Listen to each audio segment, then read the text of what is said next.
Have you ever been in a situation at work where your boss comes over to you while you're working and is like, hey, I'm gonna need you to get A, B, and C done by tonight? And you're like, oh, I thought only A and B were my responsibilities. Well, something came up, so I'm gonna need you to do C too. Can you handle that? Yeah, sure. That's no big problem. I can handle that. If that sounds like you, then you might be a people pleaser. In this day and age, technology can make it hard to set boundaries, especially when you're a people pleaser. Saying no can feel like it is this huge letdown and that you are a disappointment to those around you, and that can be really hard.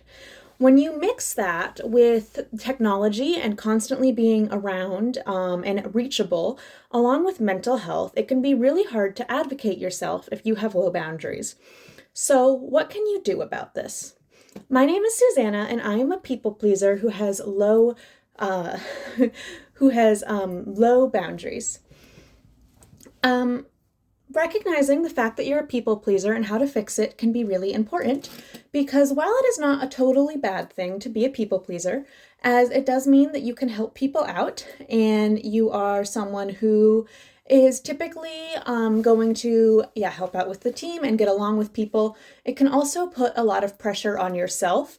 And you at least need to know if you have these low boundaries and are a people pleaser, as it can help you to correct it and stand up for yourself.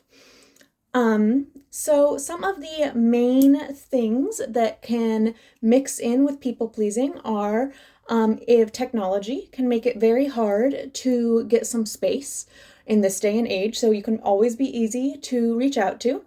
As mentioned, people pleaser and those who have low boundary management often go hand in hand. And then we're also going to go over some advice at the end of how you can make it easier to deal with your workload and your other responsibilities and being able to know when you're pleasing people too much. So, when you are a people pleaser, one of the trends that I think is most noticeable is being boundaryless. When you are reachable at all times, I find that it is a lot harder to say no when you're getting a text or an email from your boss. It's like, hey, can you do this? For me, I find it easier to explain in person rather than having to craft a text and an email, and I want to make sure my email is perfect and well worded, and then I tend to undermine my point by adding so many but and alsos, and it makes it come off a lot less strong. It also makes it a lot harder to say no because I feel like with technology around, there's less excuses to say no. And while you don't need excuses, I think if you're a people pleaser like I am, it makes it so much easier to have a reason why I can't do this or that.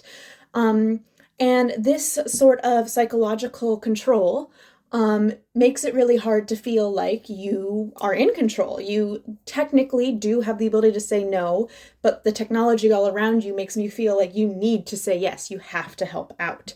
It also comes into the other trend of the fragmented just be work-life balance being fragmented. It's a very fast pace, and there are a lot of interruptions, especially if you're sitting down trying to be with your family or trying to do work and you're getting interruptions for your family, and you don't want to say no to your friends, you don't want to say no to your colleagues, and you just want to get everything done at once, and then it leads to you not being able to take care of yourself either. And with all of this technology, it can make it really hard to say no if you're a people pleaser. People pleasers tend to have low boundaries as well. That is what I got on the Flex Test assessment. I have low boundaries, which does sound negative, but it isn't always. There can be some pros, like as I mentioned earlier, it is easier to like kind of reach out and help people. You often, I would say, are seen as friendlier because you want to engage with people. And maybe you should have more of that hard boundary, but it is nice to kind of be with that mix and be easy to approach and talk to. And with your friends, you're a lot easier to reach out to during the day because you don't always put that hard boundary in between work and friendship. And there's a lot of like connection and stuff there. Um, so that is one thing that is positive about it. However, you can also have a lot of negatives as well. Um, like, for example, mental health is a big one.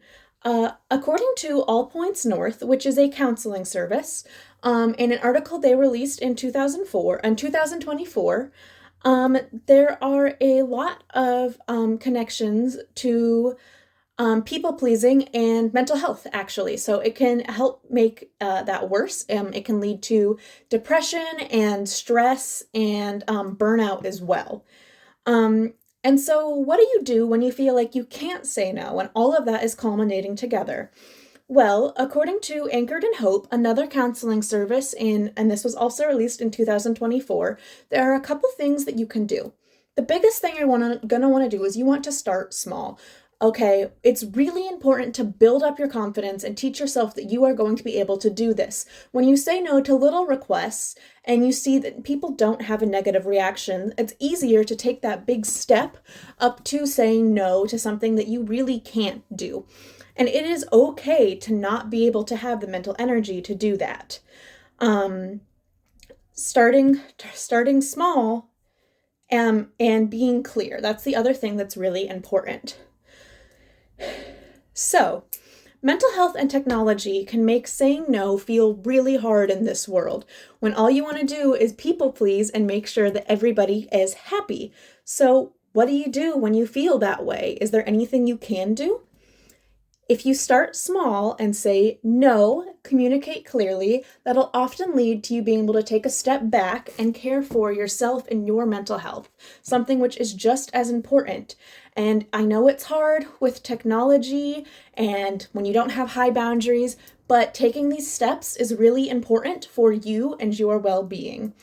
And when you have this lack of boundaries, as mentioned in our other source, it is going to lead to burnout, and then you aren't going to be able to contribute what you need to either, and you're not going to be able to help as well as you want to. And it's important to put you first, and it's important to know that you don't need an excuse. You can just say no. I think all of this has been really helpful for me and seeing how I need to enforce my own boundaries more.